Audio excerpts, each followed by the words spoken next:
இது கூடயே பார்த்தீங்கன்னா இஞ்சி பூண்டு பேஸ்ட்டு அரைச்சி வச்சுருக்கேன். கொஞ்சம் தாராளமாகவே போட்டுக்கோங்க. சூப்புக்கு இதுதான் நல்லா டேஸ்ட்டாக இருக்கும். டேஸ்ட்டு கொடுக்கும். எல்லாம் போட்டு வதக்கிட்டு ஹை ஃப்ளேமில் வச்சு நல்லா வதக்கிக்கோங்க. அவ்வளோதான். கொஞ்சம் வதங்கினாலே போதும், ரொம்ப வதங்கணும்னு அவசியம் இல்லை. இது கூடயே பார்த்தீங்கன்னா கொஞ்சமாக மஞ்சப்பொடி ஆட் பண்ணிக்கலாம். ஏன்னா கறி ஆட் பண்ண போகிறதுனால மஞ்சப்பொடி ஆட் பண்ணிக்கலாம், அந்த ஸ்மெல் வராது நமக்கு. ஸோ அதை ஆட் பண்ணிவிட்டு இது கூடயே பார்த்தீங்கன்னா கொஞ்சம் கறி வாங்கி வச்சுருக்கோம், நல்லி எலும்பு. ஸோ அது எல்லாமே போட்டு இது கலரிடலாம்.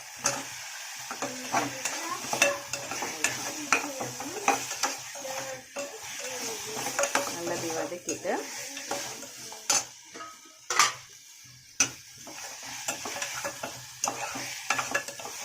அவ்வளோதான். ஆல்மோஸ்ட் சூப்புக்கு தேவையானதெல்லாம் போட்டாச்சு.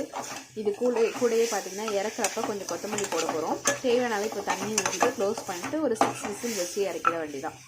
இறக்கிட்டு அதுக்கப்புறம் பார்த்திங்கன்னா தேவைன்ற அளவுக்கு வந்து நிறைய பேர் இதுலேயே வந்து மிளகுலாம் அரைச்சி ஊற்றுவாங்க. பட் எனக்கு அந்த மாதிரி பிடிக்காது.